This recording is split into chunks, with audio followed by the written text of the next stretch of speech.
sudah jam 8.17. Walaupun ada yang baju berwarna putih di antara yang Tosca ya, mungkin bisa segera menyesuaikan. Saya akan segera memulai materi kita pada pagi hari ini. Saya dapat amanat dari panitia, yaitu saya sendiri. Dan juga termasuk dari Bu Dekan dan lain-lain ya, kami berdiskusi terkait dengan materi apa yang sekiranya perlu disampaikan dalam pembekalan. For your information, kalau sebelumnya kami itu hanya ada dua hari pembekalan sebelum-sebelumnya, dan materinya tidak sebanyak yang sekarang. Tapi ini bukan artinya membuat ribet gitu ya, tapi justru ini adalah salah satu bentuk antisipasi dari fakultas untuk membuat teman-teman insya Allah lebih siap menghadapi PLT. Termasuk topik ini. Jadi topik ini sebelumnya belum pernah disampaikan di PLT yang lalu. Tapi kenapa kami akhirnya memutuskan bahwa kompetensi sosial dan juga kepribadian itu harus disampaikan juga. Karena walaupun ini sifatnya itu abstrak ya, saya bilang ya, tidak terlalu konkret, karena ini modelnya adalah relatif sesuai norma masyarakat. Standar kebaikan itu juga baik, tapi kadang ada level-levelnya ya, baik level 1, level 2, level 3. Baiknya orang itu niatnya juga bisa terselubung, baik pura-pura, baik tulus, baik yang gimana kita nggak tahu, tapi yang jelas bisa kita lihat adalah dia baik. Kita melakukan hal baik, entah mau pencitraan atau gimana, tapi yang jelas kelihatan baik ya. Levelnya nanti kita tentukan sendiri kan begitu. Nah, untuk itulah kenapa kompetensi guru, kepribadian dan sosial akhirnya kami sampaikan untuk membantu teman-teman mengingat, mengantisipasi, memberi gambaran sebelum nanti terjun ke sekolah. Kenapa? Karena ini nanti ada penilaiannya. Sehingga yang kami sampaikan dalam pembekalan itu semua ada penilaiannya. Siapa yang nilai? Yang nilai itu guru. Sehingga kenapa perlu kami sampaikan sekali lagi? Karena ada penilaiannya. Biar teman-teman ada bayangan, biar nanti waktu dinilai teman-teman itu tahu bahwa oh, aku melakukan atau ikut PPL, aku nanti akan dinilai aspeknya ini dan ini. Yang salah satunya adalah kepribadian dan sosial. Yang kedua ada nanti micro teaching dinilai sama guru dan juga DPL. Jadi yang kami sampaikan itu sebagian besar itu akan dinilai. Sehingga itulah kenapa kami sampaikan materi-materi yang akhirnya menjadi 3 hari ini. Baik, sekarang saya langsung ke sini ya. Kita akan membahas tentang kompetensi guru, tentang kepribadian dan sosial. Jadi kalau membahas tentang profesi guru dan juga dosen, itu ada undang-undangnya ya, nomor 14 tahun 2005 tentang guru dan dosen. Ini tentang kompetensi guru. Dan ini luar biasa ya, jadi profesi guru ini sangat dimuliakan dan diatur sama undang-undang. Secara atau karena memang tujuan negara adalah mencerdaskan kehidupan bangsa. Nggak ada yang membodohkan kehidupan bangsa ya. Mungkin kalau ngomong politik atau apa, kita jauh dari itu ya. Kita bahasnya tentang profesi guru itu sendiri. Jadi guru itu sudah diatur undang-undang untuk ikut mencerdaskan kehidupan bangsa.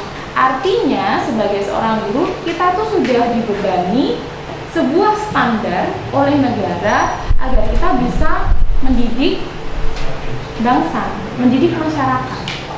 Dan termasuk juga mendidik diri kita sendiri yang juga merupakan masyarakat suatu bangsa, kan begitu. Dan di sini dijelaskan bahwa kompetensi guru sebagaimana dimaksud dalam pasal 8 ada 4. Apa aja?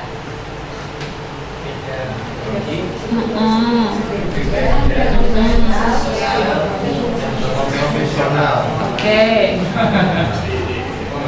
Apa aja Mbak El? Apa aja? Hah?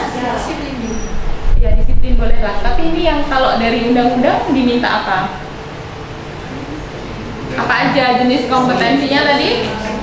Diulang. Sosial, kompetitif, kreatif, kompetitif.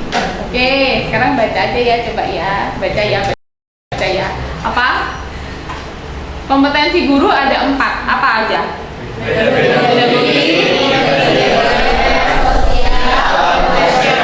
Bagus, itu harus diketahui ya. Jadi kalau mau jadi guru harus tahu itu 4 kompetensi. Kita akan membahas secara sekilas kompetensi pedagogi. Ya Mbak, masuk silahkan.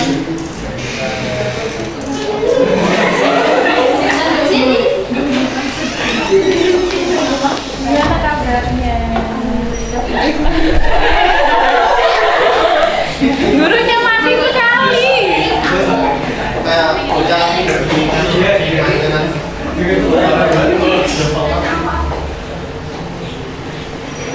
Dipercepat ya. Oke, baik. Jadi kalau mau jadi guru itu ada 4 kompetensinya. Kita akan bahas satu persatu secara singkat ya, agar ada gambaran. Yang pertama adalah pedagogi. Apa sih kayak ada pedagogi itu? Apa sih nggak paham gitu ya? Artinya bahwa seorang guru itu dia harus paham dengan bagaimana cara nanti dia mengajar yang berkaitan dengan peserta didik. Artinya kalau kita ngajar, kita tuh harus siap apa ya terkait dengan ini? Apa? Mengajar, pedagogi. Kemampuan atau keterampilan guru mengelola proses pembelajaran atau interaksi belajar mengajar dengan peserta didik. Berarti kira-kira di ranah ini kita ngapain? Melakukan pengajaran dan interaksi. Persiapannya apa aja? RPP, bener ya. Apalagi? Media, bener. Apalagi? Modul. Terus tahu silabusnya, tahu kurikulumnya gitu ya. Kemarin apa disampaikan? Disampaikan. Artinya nanti dinilai. Iya. Sama siapa? Guru pamongmu dan juga DPL-mu. Ya, jadi itu nanti ranah pedagogimu akan dinilai di situ. Guru harus tahu itu. Kalau nggak tahu gimana ya kira-kira? Nggak paham sama sekali, kira-kira gimana ya? Ngajarnya apa? Yang paling penting dalam sebuah pengajaran itu apa toh? Yang pertama kali ditentukan apa? Materinya? Apanya? Persiapan? Bukan. Apa? Metode. Aku kasih game gitu. Game apa ya lebih ya? Tujuannya betul. Kalau kita mau belajar yang ditentukan tuh tujuannya, termasuk kayak hidupmu itu ya. Jadi kamu hidup itu harus punya tujuan. Artinya apa? Saya hari ini mau belajar. Saya hari ini akan punya tujuan mengadakan pembelajaran, yaitu teman-teman akan paham tentang kompetensi sosial dan kepribadian. Maka lain-lain akan ikut, termasuk setelah itu kita tahu tujuannya kan pasti kita akan nyiapin materinya, nyiapin metodenya, nanti aktivitasnya bagaimana. Jadi yang pertama ada tujuan. Makanya nanti kalau teman-teman ngajar pasti ada tujuannya nih. Ngajar apa? Oh, naratif mungkin, atau mungkin yang persuasif atau apa, pasti ada tujuannya di semua pembelajaran di sekolah nanti. Baru teman-teman akan mengikuti. Oke, kemudian kompetensi kepribadian. Nah, kalau membahas kepribadian, artinya di sini adalah karakter guru,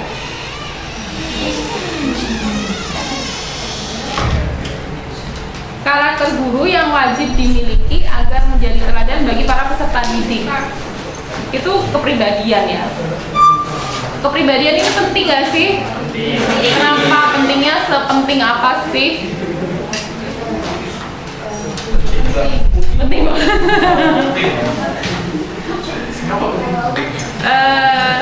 Kira-kira nih yang butuh kepribadian nih semua orang atau guru aja ya? Nggak guru aja? Enggak ya, semua orang penting. Iya. Makanya sebenarnya jadi guru itu berarti artinya seperti yang disampaikan Pak Angga kemarin, bahwa semua orang itu dia guru kok udahan gitu ya.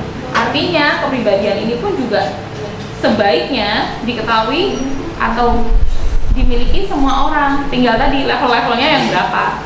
Pernah dengar sekolah kepribadian ya? Ada ya, yang kursus di sana tuh nggak mungkin guru aja gitu loh.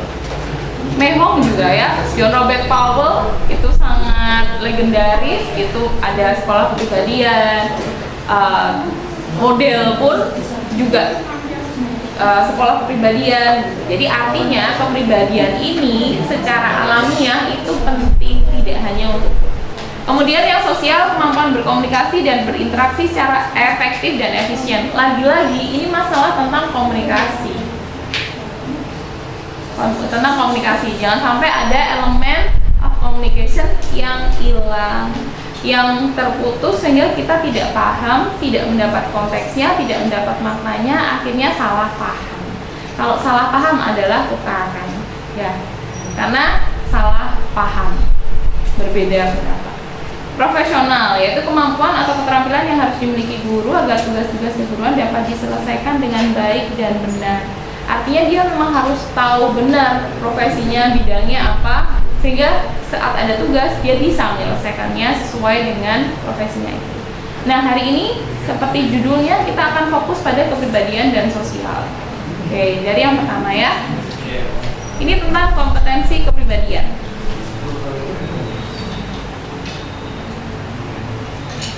Kita sampai jam berapa ya? 9.15. Oke.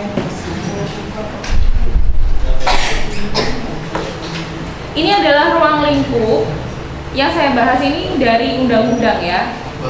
Ini yang diminta oleh undang-undang dan negara itu adalah ruang lingkup kepribadian, kompetensi kepribadian dari seorang guru. Wadi, ada masalah dengan penglihatan? Enggak semua. Oke, coba dibaca apa tulisannya di slide. Cuma boleh dekat kalau dulu. Oh boleh, kesini aja. Sini aja. Silakan. Dari sini ya. Oh ya, coba bisa baca? Bisa. Coba, saya mau tahu. Ruang lingkup kompetensi kepribadian guru adalah kemampuan kepribadian yang pertama mantap, yang kedua stabil, yang ketiga dewasa, dan yang keempat arif dan bijaksana ya.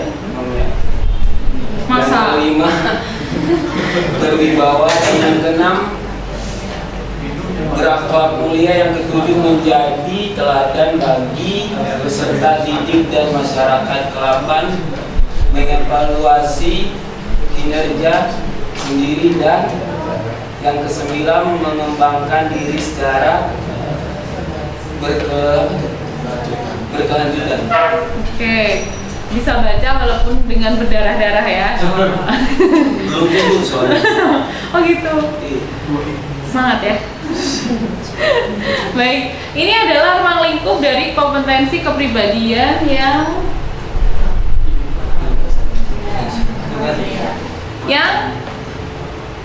ada di peraturan pemerintah. Banyak ya, banyak banget. Kalau ngebayangin jadi guru ini kayak tuh kita jadi manusia setengah dewa gitu, yang bener-bener dewa. Halo Dandi.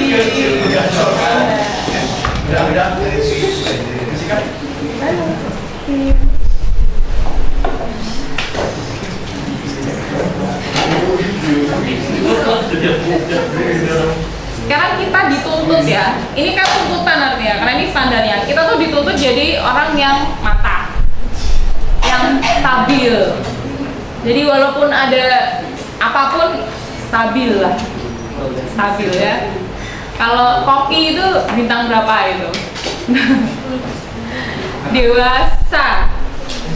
Kita yang nggak dewasa dipaksa jadi dewasa, harus dewasa. Kamu dituntut dewasa gitu ya. Bodoh amat, pokoknya kamu harus dewasa gitu.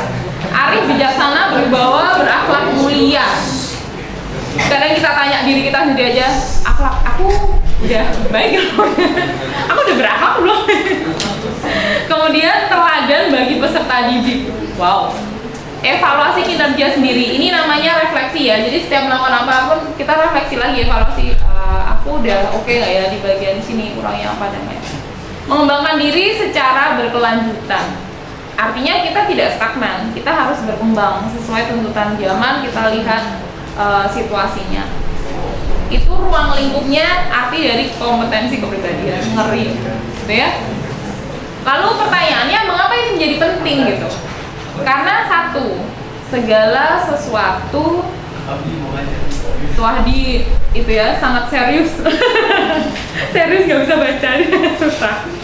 Segala sesuatunya bergantung pada pribadi masing-masing. Ini kayak misalnya, ini berapa ya semuanya ya? 4 juta orang ya di sini ya. 4 juta viewers. Misalnya begini, kita punya masalah yang sama kan? Tapi kadang, tapi apakah bisa dipastikan respon kita itu persis sama? Enggak ya, karena kita punya kepala, punya telapak, kemudian punya perasaan, punya latar belakang yang berbeda, sehingga kita akan merespon sesuatu itu sesuai diri kita tadi, standar kita tadi. Makanya kenapa kita sangat butuh memikirkan tentang kepribadian itu ya, karena segala sesuatunya bergantung pada pribadi masing-masing. Kalau misalnya kita sendiri tidak merasa bahwa misalnya tidak merasa percaya diri, maka kita menghadapi sesuatu pun juga yang susah ya, tidak percaya diri. Seperti misal kalau dibandingkan dengan orang lain yang punya level kepercayaan diri yang lebih tinggi dari kita. Kemudian kenapa penting juga? Karena guru adalah pendidik profesional yang bertugas mengembangkan kepribadian siswa. Jadi kalau kita sendiri, ini kadang dilema di sini ya. Even saya menyampaikan seperti ini, jangan pun lihat saya menjadi pribadi yang mungkin teman-teman, persepsi teman-teman atau personal image saya. Kenapa? Karena cari siapa mbak? Oh maksudnya, tapi kan cari siapa? Nah tugasnya idealnya adalah kita membantu siswa mengembangkan kepribadiannya juga, karakternya juga. Kalau sekarang mungkin trennya adalah pendidikan karakter gitu ya, mengajak untuk siswa itu bisa lebih berkarakter yang banyak. Termasuk kemarin ada P5 ya, disampaikan Pak Erwin ya, hal-hal seperti itu yang harus kita bawa juga. Misi kita di situ. Kemudian apalagi, kenapa itu penting? Karena kepribadian guru masih dianggap hal sensitif dibanding dengan kompetensi profesional atau pedagogi. Kenapa sensitif? Karena kepribadian itu, saudara-saudara, itu pasti berbenturan dengan satu sama lain. Maksud saya begini, kita tidak mungkin jadi sosok yang bisa menyenangkan semua orang ya. Pasti ada yang pro dan kontra dengan kita. Dan kita ini sangat disadari atau tidak, kita tuh pasti punya kelemahan dan tidak sempurna. Sehingga kalau kita melakukan hal-hal yang mungkin kita anggap itu biasa aja, tapi masyarakat itu menganggap bahwa kok gitu sih, akhirnya ngomongnya gimana? Guru kok kayak gitu sikapnya. Iya kan? Berat. Jadi guru itu berat ya. Padahal kalau ngomong sebagai manusia, apa salahnya aku misalnya kemana gitu? Kalau manusia biasa, non ada gelar guru, profesi guru, nggak akan nyinyir komennya orang masyarakat itu nggak akan sepedes kalau itu guru. Dan itu menurut saya bukan jadi beban ya, tapi justru membuat kita punya standar kepribadian dan hidup yang lebih baik saya rasa. Jadi itu akhirnya responnya tergantung kita lagi. muleknya bisa lari, mulek ke tadi ya, segala sesuatunya bergantung pada pribadi masing-masing. Kalau teman-teman memberi standar kepribadian di atas standarnya negara, maka itu nggak akan berat. Kenapa? Karena standarnya negara itu masih ada di bawahmu, sehingga kita merasa nggak beban karena tuntutannya di bawah standar kita. Kok apa yang dipikirkan, kan? Sehingga ini jadi salah satu bentuk diri kita untuk menjadi pribadi yang lebih baik juga, gitu ya. Pikirannya positif aja. Kemudian banyak bukti ilmiah yang menunjukkan bahwa kompetensi kepribadian guru berpengaruh terhadap perkembangan belajar dan kepribadian siswa. Karena kepribadian kita akan membentuk membentuk karakter siswa ya. Contohnya begini, let's say ngomongnya kita punya kepribadian yang beginilah, misalnya tegas gitu ya. Siswa ikut tegas nih, maksudnya ikut jadi disiplin nggak? Iya. Ikut ya, mau nggak mau pasti. Misalnya kita menerapkan reward and punishment, kira-kira siswanya akan ngikut sistem kita nggak di dalam kelas? Saya yakin deh, teman-teman punya kepribadian ganda di masing-masing, nggak di masing-masing, di setiap mata kuliah. Contohnya, mungkin kelasnya Pak Imam udah diajarin ya? Ada. Ya, iya nggak sih? Kepribadian kalian tuh banyak gitu loh, multi gitu. Akan tergantung pada siapa yang ngajar. Iya. Benar nggak? Iya. Makanya itu, kenapa ini sangat penting? Karena ketika kelasnya Pak Imam Iya. banding kelas saya jauh, apalagi Mamti jauh banget. Jadi standarnya akan beda. Kita kepribadian kita sebagai mahasiswa ya, karena saya bahas teman-teman kondisinya teman-teman dengan dosen yang di sini akan beda. Sehingga itulah kenapa bahwa kita ini dengan karakter atau kepribadian yang baik, maka kita akan mencetak itu siswa-siswa itu yang akan menjadi masyarakat, calon-calon orang dewasa, masyarakat yang akan menjadi pemimpin dan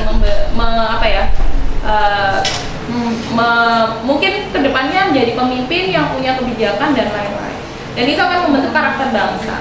Contohnya, karakternya orang Indonesia, walaupun nggak semuanya ya, karakternya orang negara Indonesia dengan orang negara Jepang kira-kira beda nggak? Beda. Salah satu contoh apa yang bikin beda, Aryo? Disiplin.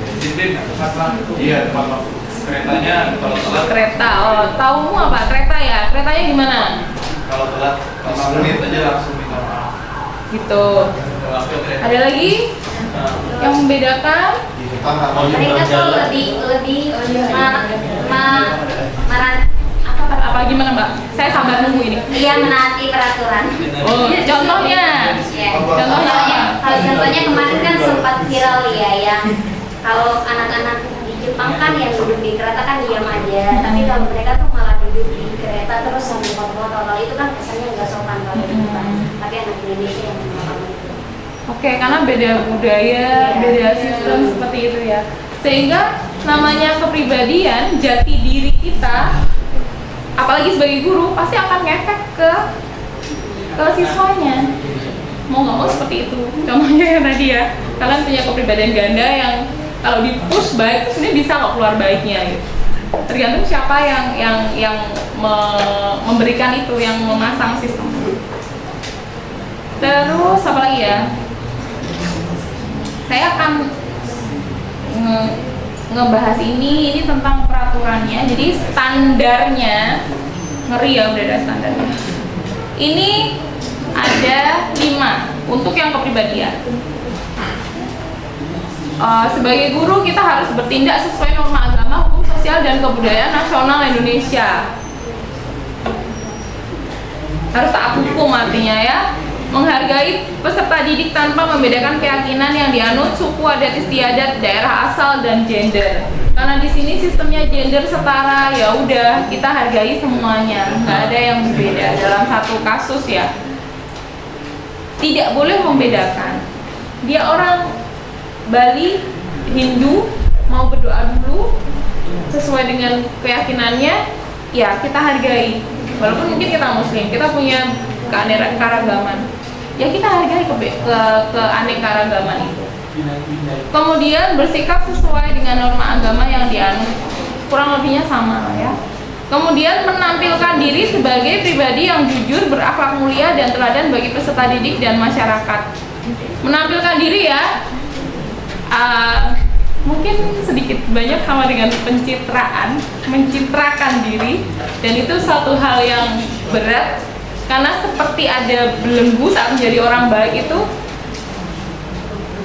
Tapi mau nggak mau ya itu yang harus dilakukan ya, dia tidak memunculkan kericuhan. Kenapa? Karena saat kita menjadi pribadi yang jujur, berakhlak mulia, tegas, tapi ini manusiawi ya, ingat ya, jujur, tegas, dan manusiawi. Kalau sekarang ini kan humanis ngomongnya ya, kita menghargai manusia ya karena kita manusia, bukan karena statusnya.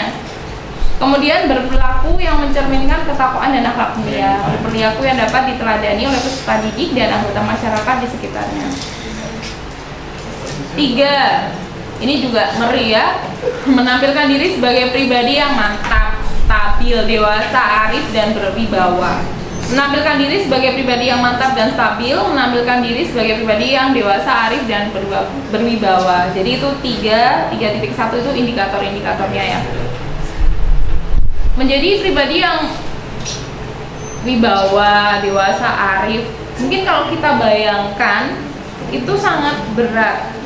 Kita harus menjadi seperti kayak robot yang udah di set gitu ya. Tapi saya harap, atau menurut saya pribadi, kita tidak sesakot itu, karena semua hal yang di sini kan kayak PPKN banget ya, semua hal itu harus bermoral baik dan lain-lain. Tapi ingat, kita masih punya sisi humanis gitu loh, yang bukan baru disetel sama semua. Ya lakukanlah ini dengan keunikanmu sendiri. Jadi koridornya ini, makanya saya bilang, saya menyampaikan materi ini tuh materi-materi yang abstrak, nggak bisa ngomong konkret. Jadi levelnya, relativitasnya itu ya sangat tergantung masing-masing orang, dan artinya ya tidak ada yang apa ya benar-benar 100% kamu sempurna, dia yang ini nggak kurang kamu, nggak gitu. Pokoknya ya udah baik-baik aja, sesuai standar yang ini, koridornya ini, tapi mungkin cara kita berbeda, nggak apa-apa. Menunjukkan etos kerja, tanggung jawab yang tinggi, rasa bangga menjadi guru, dan rasa percaya diri. Nah, ini pertanyaan yang saya penasaran ya sama teman-teman. Kalau saya mah udah jadi guru aja. Nomor 2 ini, bangga menjadi guru dan percaya pada diri sendiri. Menurut bangga nggak sih jadi guru? Nggak usah Muna ya. Maksudnya gini, ini real. Are you proud of being a teacher? You study here. Apa enggak merasa keceglong ya misalnya? Atau gimana? Bangga nggak sih? Bangga. Apa yang buat teman-teman bangga?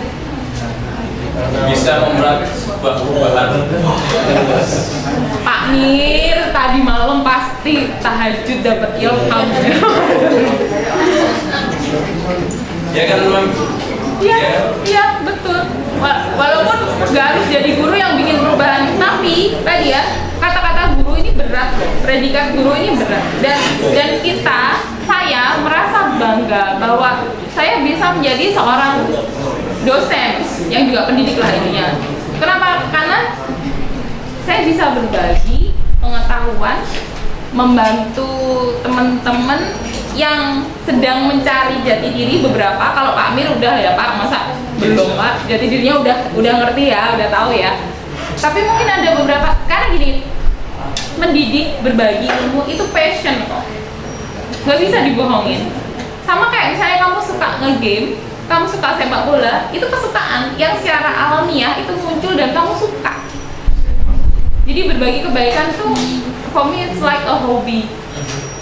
Termasuk misalnya, oh ini teman-teman mungkin ada yang kurang paham di sini dalam bersikap terutama ya, karena mau nggak mau hari ini mungkin attitude itu agak berkurang daripada yang dulu. Mungkin masyarakat yang zaman-zaman dulu mungkin attitude agak berkurang.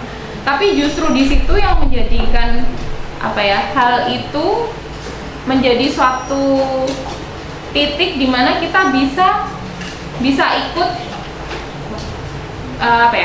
bisa ikut membangun kembali karakter yang baik yang mungkin sudah mulai pudar gitu. Jadi tetap harus semangat ya walaupun berat. Kemudian menjunjung tinggi kode etik profesi guru. Kalau ini karena berlaku untuk guru, teman-teman juga punya kode etik di kemarin ya yang udah disampaikan Pak Kidin, kode etik guru praktikum. Semua hal yang teman-teman lakukan itu sudah diatur di panduan. Sekali lagi, jangan terbebani, jangan merasa terbelenggu, tapi lakukanlah semua hal yang menurutmu baik, sesuai standarmu lah, tapi juga harus melihat standar atau norma yang ada di masyarakat. Nanti kamu merasa bahwa nggak apa-apa kok ini misalnya merokok gitu ya di jam sekolah, merokok ngapain, nggak apa-apa, tapi itu tidak berlaku di norma ada di sekolah. Maka ya walaupun kamu merasa itu baik, kalau memang norma di masyarakat tidak berlaku begitu, ya jangan begitu. Ada kok tempat lain misalnya pas di rumah atau di mana gitu. Sekarang kita akan beralih ke kompetensi sosial. Karena sosial ini artinya kita akan berhubungan dengan masyarakat luas. Kemampuan berkomunikasi dan berinteraksi secara efektif dan efisien. Tujuan komunikasi harus jelas, pesan harus tersampaikan. Jangan sampai ambigu ya. Kemudian ruang lingkupnya. Kompetensi sosial adalah kemampuan guru sebagai bagian dari masyarakat untuk berkomunikasi dan bergaul secara efektif dengan siapa? Ya peserta didik, ya sesama pendidik, ya tenaga kependidikan, orang tua, wali peserta didik, dan masyarakat sekitar. Banyak ya, sosialnya banyak. Jadi ini yang harus dipahami dan dilakukan oleh seorang pendidik. Kita ini gaul dengan peserta didik. Artinya kan kita ngomong ya. Kita ngomong ya, berkomunikasi, bertukar pesan dan informasi. Maka ini masuk ke ranah kompetensi sosial, dimana kita harus berinteraksi dengan peserta didik kita. Jangan sampai pesannya dari tujuan pembelajaran tadi tidak tersampaikan. Mbuh bicara nih, makanya harus bisa berkomunikasi dengan efektif dan efisien. Lalu kenapa ini menjadi sangat penting juga selain kepribadian? Karena guru itu merupakan bagian dari sosial masyarakat, di mana masyarakat itu sendiri adalah konsumen pendidikan. Lagi ya, balik lagi. Kita ini kan disuruh mencerdaskan bangsa. Terus kita dituntut jadi orang yang baik tadi ya, yang sempurna. Sempurna. Nah, saat kita melakukan tadi hal-hal yang dianggap sama masyarakat itu tidak baik, guru ya misalnya, siapa yang udah jadi guru di sini ya? Naja.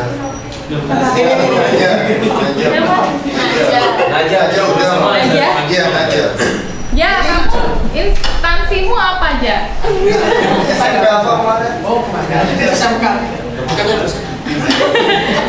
SMK 3 lah, mana? SMK 3 mana? SMK 3 Kediri. Whatever lah ya, semoga jadi guru beneran. Jadi misalnya nih, Naja kan bener gak sih? Naja itu guru di SMK 3 Kediri. Dia ketahuan dugem. Jeduk dia. Dia manusia ya. Dia seorang pribadi. Sama muridnya ya. Sama muridnya lagi ditambahin. Sebagai manusia, kalau humanis, dia kayak mau gitu tuh boleh nggak sih? Boleh ya? Manusia gitu, boleh. Tapi kalau ternyata dia guru, pantas nggak? Kok jadi nggak pantas gitu ya? Padahal tadi kalau manusia boleh-boleh aja, suka-suka aja, tapi dia guru, kok jadi nggak pantas gitu? Karena stigma masyarakat dan undang-undang udah ngatur, ini negara yang ngatur soalnya. Guru itu nggak harusnya nggak begitu. Maka kira-kira yang tercoreng si Naja doang, namanya Naja doang, apa sama instansinya? Instan, dua-duanya ya. Instansinya kira-kira di masyarakat jadi dipandang baik atau jadi buruk karena Naja? Buruk. Akhirnya masyarakat mau nggak masukin ke SMK 3? Nggak mau. Nggak mau mereka. Kenapa? Hanya karena Naja setitik loh. Jadi rusak semuanya sekolah. Akhirnya kan begitu. Makanya ini kenapa sangat berat menjadi seorang guru. Karena kesalahan satu guru itu rusak semuanya. Masyarakat ini maksudnya adalah masyarakat sebagai konsumen pendidikan. Kalau misalnya ini udah SMK 3 ada Naja yang pergi dugem gitu ya, melantai, dia ketahuan, akhirnya nggak ada yang mau. Nah pertanyaannya, kok orang-orang tahu? Jangan-jangan orang-orang itu juga ada di situ gitu ya. Terus akhirnya nggak mau masukin anaknya di SMK 3 gitu, gara-gara ketahuan aja loh. Ini kan guru yang kemarin gitu. Tapi ya gitu faktanya. Dan karena udah diatur undang-undangnya negara, nggak bisa kita berbuat yang dalam tanda kutip ya benar-benar seenak kita, nggak bisa. Walaupun secara tadi manusia sebagai manusia boleh dugem, ya boleh, apa masalahnya? Tapi kalau ternyata kamu manusia apaan gitu ya, guru nggak pantas, nggak boleh, jadi nggak boleh, jadi nggak pantas. Sehingga teman-teman di sini lagi jadi guru praktikan kan, lagi PLP. Kalau biasanya kamu merasa pantas, ya karena sekarang udah ada kode etiknya, ya kamu jadi udah nggak pantas lagi. Kalau misalnya mau jedak-jeduk gitu. Kemudian setelah itu ada lagi kenapa ini penting, karena guru itu mengemban tugas sosiopolitik. Apaan tuh? Tugasnya adalah membangun, memimpin, menjadi teladan, menegakkan keteraturan kerukunan dan menjamin keberlangsungan masyarakat. Kita akan bahas yang tadi tentang karakter bangsa warga negara Indonesia dan warga negara Jepang. Ini yang dimaksud menjamin keberlangsungan masyarakat. Kamu mau mendidik seperti apa? Maka sistem itu akan terus berkelanjutan, sehingga makanya kenapa negara itu benar-benar ngatur, sehingga biar masyarakatnya tuh ya tetap masyarakat yang sesuai dengan apa yang diinginkan negara, bukan masyarakat yang seenaknya sendiri ya. Karena tadi ada guru tadi. Ini kemudian standar kompetensinya beserta indikatornya. Yang satu itu standarnya, yang 112 itu adalah indikatornya.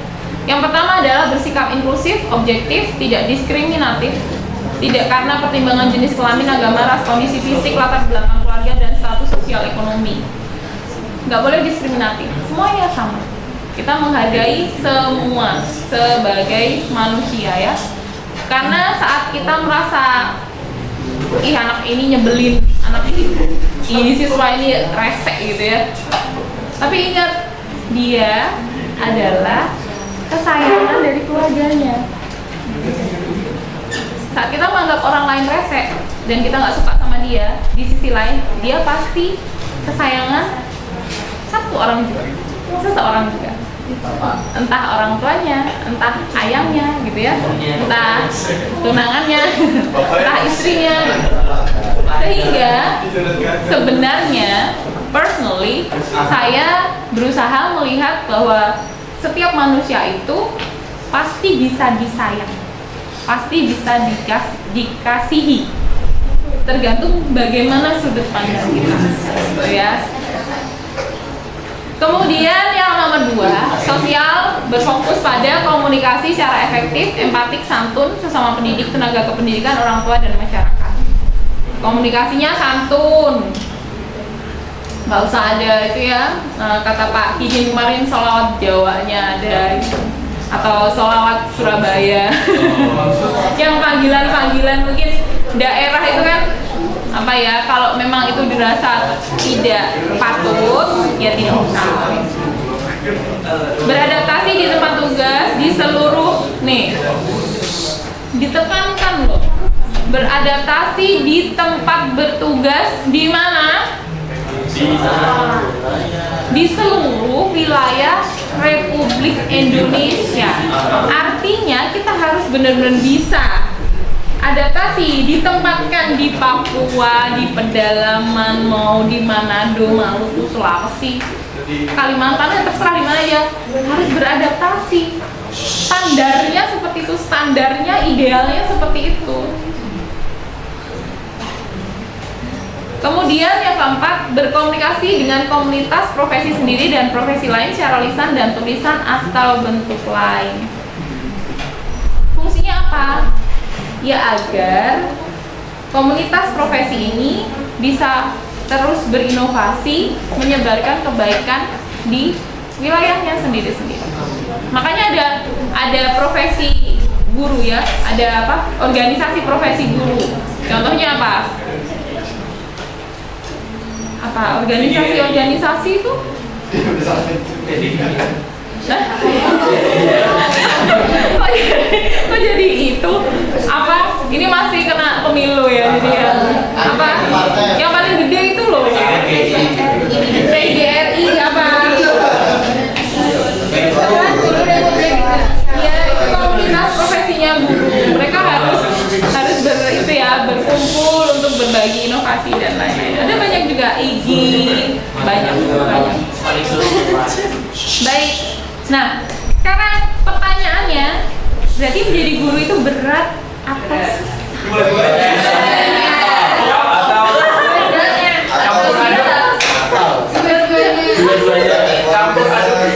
gitu ya? Tapi berat atau susah? Jawabannya bisa berat, bisa susah atau apa ya? Saya bingung ya. Tapi sebenarnya kalau yakin deh, kalau kita menjalaninya dengan penuh cinta, itu akan membuat segalanya menjadi mudah. Kalian lahir dari batu apa dari orang tua? Orang tua. Enggak ya, enggak lahir dari batu kayak Sun Gokong ya. Kalian pernah sakit? Iya. Ada nggak di memori itu? Coba cari lagi di apa? Your Coconut. Apa? Your Coconut. Ingat nggak?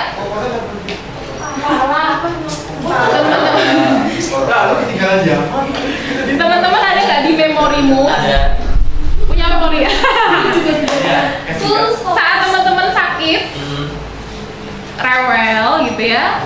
Kalau orang lain bukan keluargamu pengen nabok, tapi ayah atau ibumu tuh dengan setia ngejagain kamu nggak tidur semalaman, kompres kamu, atau hal-hal lain yang selain itulah. Kalau bukan keluargamu, bukan ayah ibumu, kira-kira itu nyebelin nggak sih? Nyebelin, nyusahin. Nyusahin ya? Iya. Ya ampun, ini harusnya aku tidur, ini jam 1 belum tidur. Kalau saya biasanya ada tugas banyak ya, misalnya di kampus ya ngajar materi dan lain-lain. Tapi anak saya sakit. Emang saya mau marah-marah sama dia? Kamu tahu nggak sih, mami ini lagi sibuk gitu ya, nyiapin materi. Kenapa harus sakit sih gitu kan?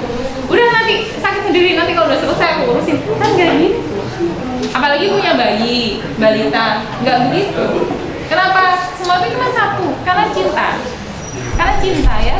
Jadi kalau cinta, mau bagaimanapun hambatannya, pasti siap dihadapi. Siap nggak siap, pasti siap. Siap nggak siap, pasti siap. Berat atau enggak, menurut pandangan orang lain, karena kamu cinta, pasti jadi ringan. Kalau nggak cinta, Kamu udah punya itu ya, calon suami atau calon istri udah punya? Ya. Gini aja deh. Kalau itu terlalu berat levelnya buat kalian, gitu ya. Orang tua aja deh. Kira-kira normal ya nih ya. Kita tuh pengen ayah atau ibu kita sakit, terluka, atau pengen mereka bahagia? sehat. Ketik satu ada baru. Normal berarti ya. Alhamdulillah.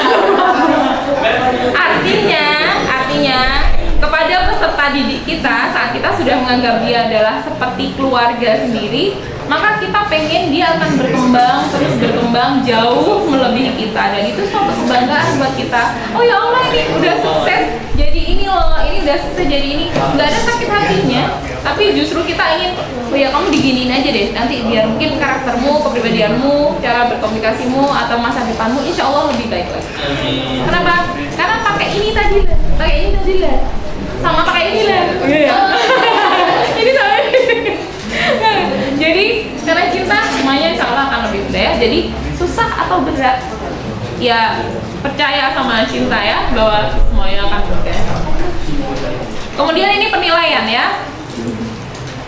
Ini adalah penilaian untuk aspek kepribadian dan sosial teman-teman nanti di PLP. Apa aja? Ada 10.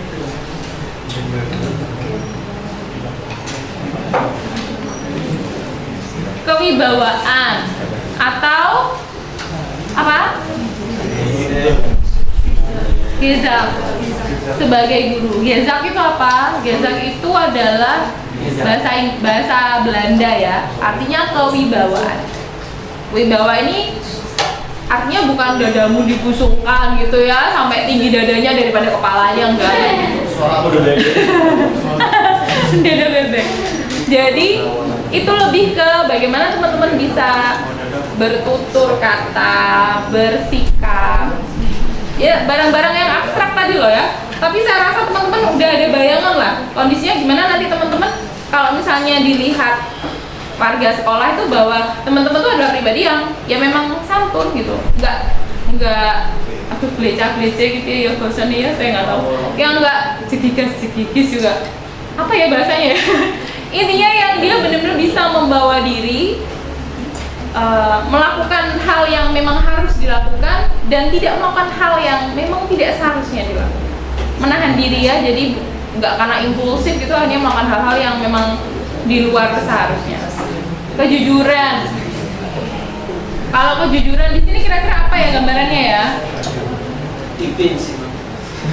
Ipin. Jujurnya gimana ya emang? Ya Ipin jujur memang. Apa? Jujurnya gimana kalau dalam konteks ini ya? Ini kepribadian dan sosial. Kira-kira gimana contohnya yang jujur tuh seperti apa? Konteksnya. Kita harus berimajinasi nih. Menunjukkan kejujuran kita tuh gimana? Karena teman-teman nanti dinilai ya. Artinya berarti nanti teman-teman bersikap jujur itu dari aspek seperti apa contohnya?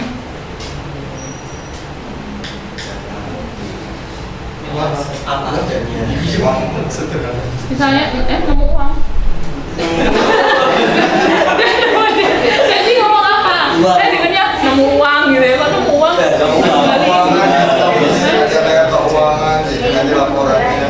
Oh gitu, jujur ya. Bu, ini uangnya loh Bu, saya nggak nguntit sama sekali loh ya. Atau mungkin tiba-tiba teman-teman mengendap-endap gitu ya di ruang guru ngambil duit di situ ya. Loh kok maling malian gitu ya. Nanti akan ada sanksinya nih jenis. Sanksi ini ada jenis ringan, sedang, berat. Ya, sanksi di PLP. Perkara sabuk misalnya ikat pinggang, itu kira-kira jenis sanksinya jenis apa? Pelanggarannya. Jadi sedang bisa? Gimana? Kalau berulang-ulang. Berulang-ulang. Jadi berat bisa? Ya. Kalau buat mukul, terus habis itu kamu bikin ikat pinggang itu kamu pasang di leher siswa gitu ya sampai mati anak-anaknya gitu, itu jadi berat dong pelanggarannya dong ya. Jadi jangan lihat bendanya nih, lihat konteksnya lagi. Nanti kalau misalnya pelanggaran ringan, oke lah mungkin, ayo kok nggak pakai ikat pinggang 1 kali 2 kali gitu ya. Yang ketiga kok tambah-tambah. Nah yang ketiga itu tadi menggunakan ikat pinggang untuk membantu siswa melompati pagar sekolah lah. Terus menggunakan ikat pinggang untuk membunuh siswa lah kan, bahaya lagi ya. Jadi jangan sampai salah salah sangka kalau barang kecil tidak bermakna itu tidak bisa menjadi pelanggaran yang besar. Disiplin, taat mengikuti tata tertib. Contohnya apa nih kira-kira nanti ya? Oke. Berarti kalau misalnya 15 menit sebelum teman-teman sudah ada di gerbang sekolah gitu, berarti ya sudah ada di situ. Ya, menyambut siswa dengan senyum manis. Coba tes senyum manisnya tadi ya. Ya. Kamu pelit banget. Terus kalimat-kalimat seperti tadi itu tidak ada ya dalam kamus ya. Kemudian nomor 4. Diperjelas ya. Terus itu bukan kalimat tapi kata ya. Oke, yang keempat, keteladanan bagi peserta didik dan teman sejawat dalam perilaku dan penampilan. Kira-kira apa nih sejawat? Tahu kan sejawat ya? Sejawat itu ya rekan kerja gitu. Seprofesi. Contohnya apa? Perilaku dan penampilan. Seragam. Terus dasi taruh mana? Jangan taruh kepala gitu ya. Nanti ini ngapain ya bapaknya ya? Kok mau diteladani tapi kok ternyata agak miring orangnya. Kemudian percaya diri. Ini mungkin akan menjadi masalah hampir sebagian orang ya. Percaya diri. Apakah kamu cukup merasa percaya diri pada dirimu sendiri? Cukup ya. Contoh kepercayaan diri yang nanti misalnya bisa dinilai di sekolah itu apa ya? Apa? Cara mengajar. Gimana cara mengajar yang percaya diri? Ekspresi. Sama yakin dulu sih. Gitu ya. Misalnya apa ya? Maju dulu nih, silakan maju. Ya, maju betul. Coba kamu nyanyi satu buah lagu yang kamu suka. Bisa nggak Pak? Kamu bisa apa? Saya nggak percaya diri, Mam. Kok jadi gitu? Harus percaya diri dong. Bisa nyanyi tapi? Nggak bisa, Bu. Tahu lagu Bintang Kecil? Tahu. Agak coba nyanyi. Sekarang nih. Iya.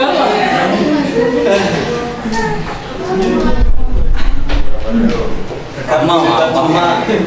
Bisa, ayo. Serius. Katanya dari G.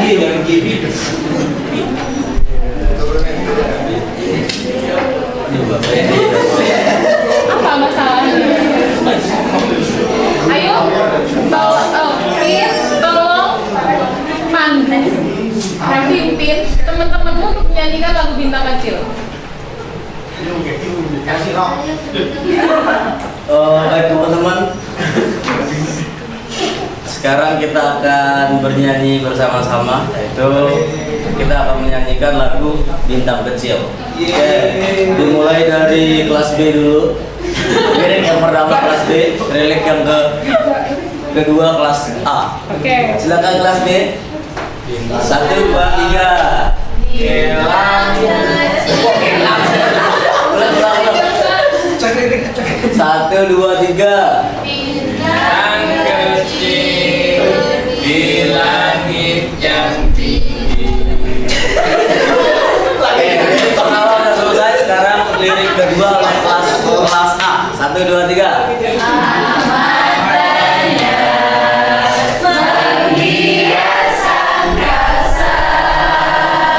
Dilanjut oleh kelas B lagi. 1, 2, 3.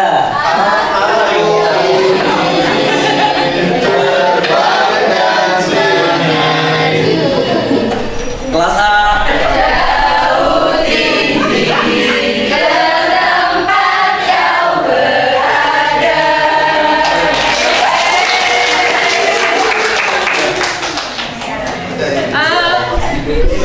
Kira-kira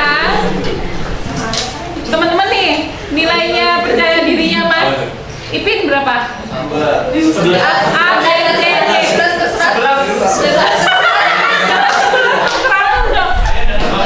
B, C. A, B, C deh. A, B atau C? Ini yang bagus A atau C, Mak? Iya dari bagusnya dari A dong. A. A plus. A plus dia. Dia A. Dari sudut mananya dan. Soalnya habis ini ditraktir, Pak. Oh gitu. Oke, maju dia percaya diri. Setelah suruh nyanyi, dia nggak pede. Disuruh merintah, pede aja dia. Kenapa? Karena bukan dia. Iya nggak? Iya nggak?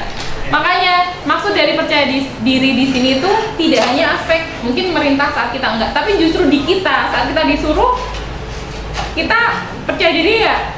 Ya walaupun nggak pede itu karena mungkin aduh suara aku jelek sesuai standar saya. Tapi apakah semua orang bisa nyanyi? Mosok. Apa toh definisi menyanyi itu berdendang itu apa? Semua orang bisa nyanyi? Bisa. Yang dipertanyakan apanya? Levelnya. Kamu levelnya? No.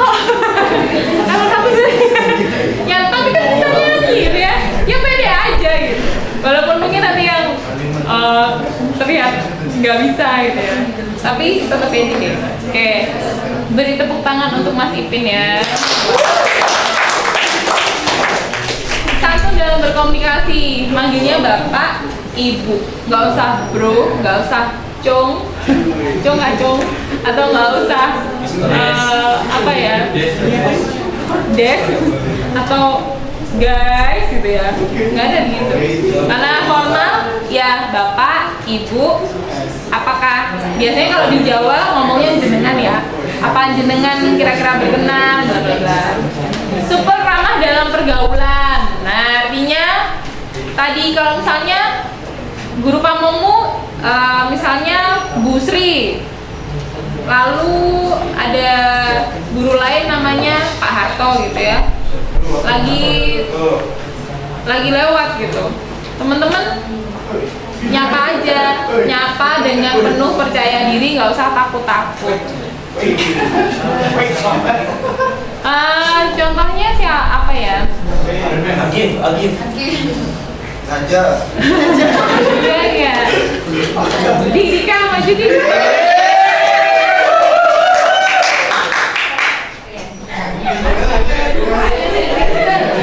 Oke. Ini kan real ya. Real nggak kenal ya. Mbak Eli.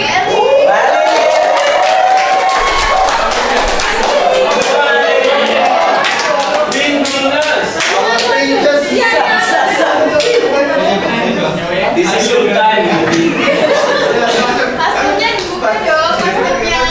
Ya, gila. Know yourself. Ya. Ingat. It's your turn.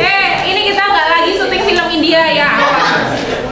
Ini konteksnya adalah ibu dan juga PPL. Ini ibu ya, ibu yang dari SMA surga gitu.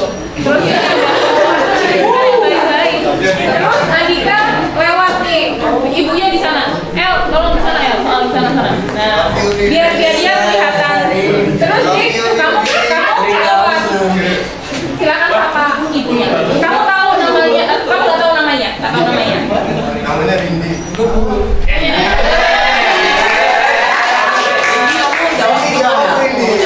Respon.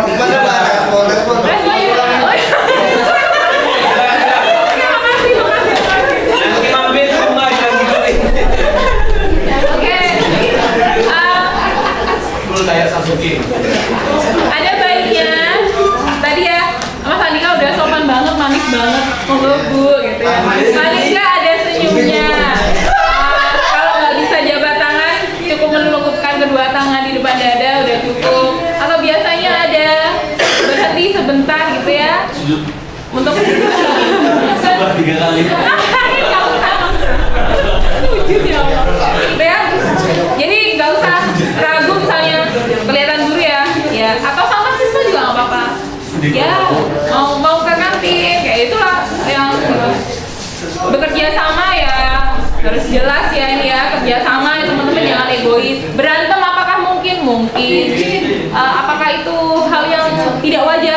belajar, nggak apa-apa berantem aja nggak apa-apa. Tapi berantem melalui argumen untuk menemukan solusi terbaik, bukan debat kusir ya, karena nggak ada solusinya. Fokus pada akar masalah, temukan solusinya. Kalau nggak cuma salah-salahan nggak akan selesai. Kemudian responsif, cepat tanggap. Nah tadi saya tuh sibuk angkat-angkat meja ya. Tadi ada Mas Harun nyapa, saya seneng. Terus dia juga inisiatif untuk ngebantu, walaupun gak disuruh gitu loh. Jadi itu yang cepat tanggap, tergantung situasinya bagaimana. Gak ada salahnya kalau kita membantu. Ingat ya, kita nggak pernah tahu kapan kita butuh bantuan seseorang.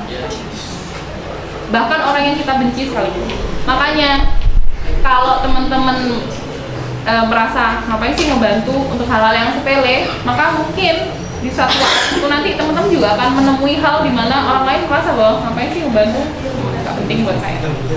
Ya, berbagi kebaikan itu nggak akan salah. Kerapian dalam penampilan. Oke, karena ini adalah closing, mari kita cek siapa yang mau maju, memastikan bahwa kostum saya udah sesuai dengan cewek sama cowok. Maju.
Dari atas, itu kira-kira rambut udah oke belum?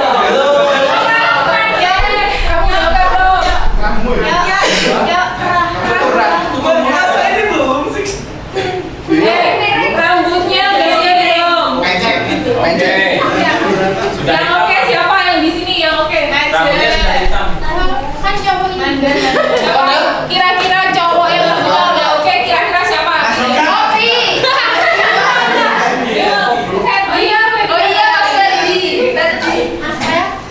Iya, aku ngomong benci ya, kamu tuh sopul gitu. Tadi oke ya. Ini kurang pendek. Tanda oke juga. Mas Mir oke. Nadia mungkin kurang. Ini ya masih ada di lagi bisa. Ini ya. Hari Senin kami akan pantau lewat DPL. Oke. Mohon maaf nih saya butuh waktu agak lama dikit ya, karena ngecek ini juga. Kurang tipis. Tapi kan Mas Dandi oke, sama Eka Ida oke, Mas Mir oke, Fedian oke, Asrofi oke. Oh, apalagi saya. Harun oke, nanti tinggal diminyakin gitu ya.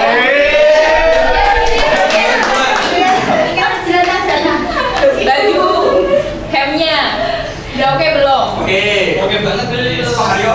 Kalau bisa semuanya rapi, dikancingkan semuanya ya. Terus dasinya kayak Asrofi bagus ya, langsung bener-bener apa? Bener-bener menutup kancing hem yang atas ya. Jadi yang bener-bener rapi. Kemudian ikat pinggang ada, oke. Celananya udah ya. Kaos kaki warna apa? Warna hitam dong, Mbak. Bagus. Pantofel sepatunya oke. Jas alma mater. Nanti teman-teman akan dapat kartu ID card ya dari panitia, nanti silakan diinformasi. Makasih, Aryo. Kemudian ada yang masih pakai aksesoris? Ini nggak ada. Cuman jam boleh. Mau pakai anting nggak usah gitu. Kalau nggak usah, terus gelang nggak usah, no, nggak ada. Bersih, kalian bersih hanya boleh pakai jam. Ingat ya, aksesoris nggak ada, hanya pakai jam boleh. Cincin tangan disimpan dulu. Cincin singkat. Macam aja ya. Nanti kamu saya candalin. Ya, pakai kacamata boleh karena kalau punya gangguan penglihatan. Kacamata gaya nggak usah pakai kacamata hitam ya, tolong. Terus apalagi ya? Sekarang ibu-ibu siapa yang mau maju? Siapa yang mau maju silakan. Ini cewek. Silakan siapa yang mau maju? Ini adalah salah satu tidak percaya diri dan mulek dimulai kurang. Ayo cepat maju. Boleh maju. Siapa? Ya terserah maju aja. Ini untuk sama-sama mengingatkan ya, biar tahu mana yang pasti, mana yang enggak. Maju,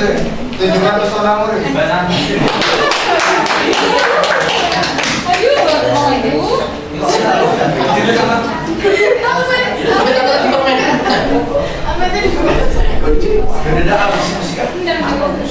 Mau maju silakan. Datang mau maju. Deta. Gak apa-apa. Coba aja.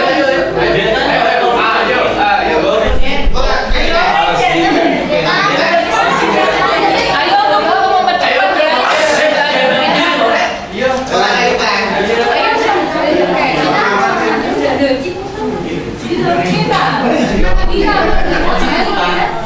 Oke, jilbabnya ingat segi 4, nggak usah aneh-aneh, ya.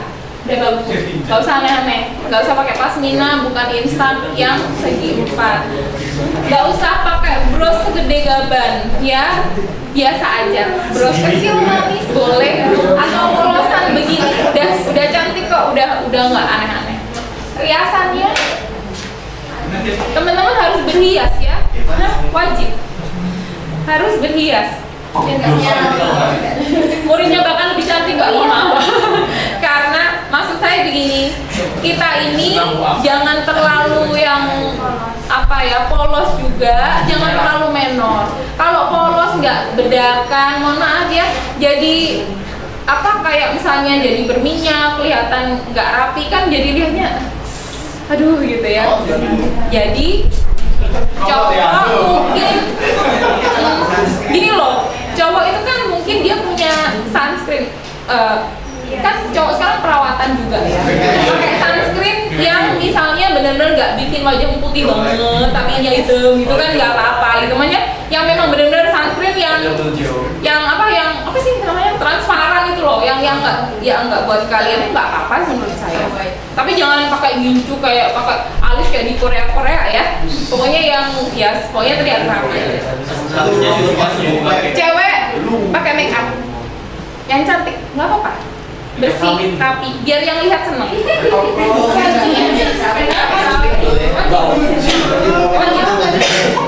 Nah, kalau cantik biasa gimana? Biasa kan?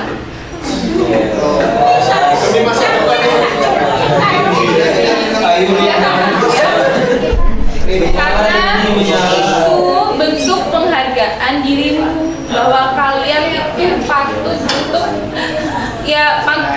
patut untuk dihargai lah, dilihat itu pantas gitu ya. Cantik nggak cantik itu relatif, semuanya cantik. Siapa yang bilang enggak? Allah ngasih kita begini, ya terima aja. Tapi kewajiban kita adalah merawat, ya, merawat, menjaga, mempercantik, nggak apa-apa. Tapi jangan menor. Teman-teman udah bagus, udah cantik. Cuman mungkin agak pakai lipstick yang jangan yang gincu merah gitu ya, nggak usah ya. Yang pink yang sesuai, ya sesuai yang kalian udah pada pintar, udah ngerti. Ya nggak ada gelang, adanya jam, boleh jam tangan boleh, bajunya oke. Ini roknya sepan ya, nggak ada rok biru, roknya sepan, bukan rok pleater. Roknya sepan, kemudian tidak belah gitu ya, tapi ini modelnya yang terungkup ya. Pakai kaos kaki oke, sepatunya begini oke, nggak apa-apa. Kaos kakinya nanti jangan yang kayak catur ya mbak ya, nanti siswanya main catur di situ bahaya. Jadi yang pakai warna kulit aja atau hitam nggak masalah. Itu ya, sudah ada gambaran ya. Oke, makasih kakak. Kalau bisa rapi ya, nggak usah dilingkit gitu loh. Kalau bisa rapi aja. Kalau tata kan dilingkit, nggak usah digituin ya nanti.